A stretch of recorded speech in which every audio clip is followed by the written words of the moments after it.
আজকের ভিডিওটি প্রত্যেকের কাছে বিশেষ বিশেষ গুরুত্বপূর্ণ। বিশেষ করে যারা ওয়ান ডে কম্পিটিটিভ এক্সাম দেবে তাদের উদ্দেশ্যে বলবো, এই ভিডিও থেকে হয়তো তুমি কোনো না কোনোভাবে একটা কি দুটো কোশ্চেন পেয়েই যাবে। অতএব প্রত্যেকে এই ভিডিওটি প্রথম থেকে শেষ পর্যন্ত ভালো করে দেখবে। যদি ভালো লাগে অবশ্যই বন্ধুদের মধ্যে শেয়ার করে দিও। আমি তোমাদের সঙ্গে রয়েছি গোপাল স্যার।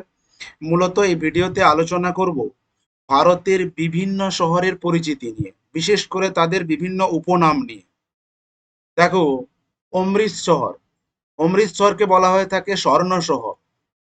মাদুরাই, মাদুরাইকে বলা হয় দক্ষিণ ভারতের কাশী উৎসবের শহর। আমেদাবাদকে বলা হয় ভারতের ম্যানচেস্টার। কোয়েম্বাটুরুকে বলা হয় দক্ষিণ ভারতের ম্যানচেস্টার। কানপুরকে বলা হয় উত্তর ভারতের ম্যানচেস্টার।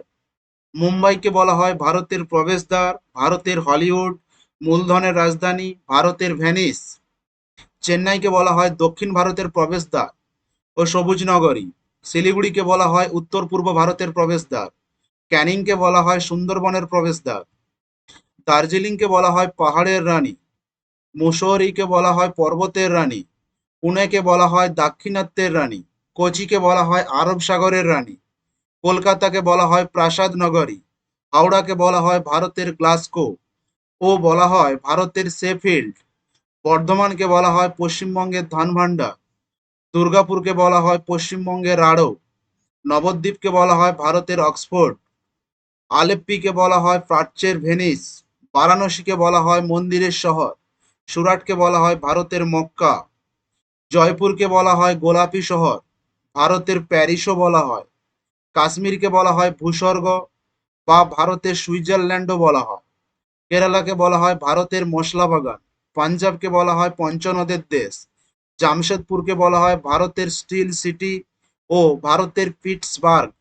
শ্রীনগরকে বলা হয় হ্রদের শহর। হিমাচল প্রদেশকে বলা হয় আপেলের দেশ। বেঙ্গালুরুকে বলা হয় ভারতের উদ্যান নগরী, ইলেকট্রনিক শহর, ভারতের সিলিকন ভ্যালি। দিল্লিকে বলা হয় ভারতের রোম। আলিগড়কে বলা হয় তালাচাবির শহর। উদয়পুরকে বলা হয় শ্বেত শহর। নাগপুরকে বলা হয় কমলালেবুর শহর। হরিয়ানাকে বলা হয় দুধের বালতি। ত্রিপুরাকে বলা হয় পঞ্চ পাহাড়ের দেশ। কার্শিয়াংকে বলা হয় অর্কিডের শহর। হরিদ্বারকে বলা হয় গঙ্গার প্রবেশদ্বার। যদি ভিডিওটি প্রত্যেকের কাছে ইনফরমেটিভ মনে হয়ে থাকে বা ভালো লেগে থাকে, অবশ্যই লাইক করে দিও, কমেন্ট করে দিও এবং এই ধরনের আপডেট সবার আগে পেতে চ্যানেলটি সাবস্ক্রাইব করে রেখো। Thanks for watching.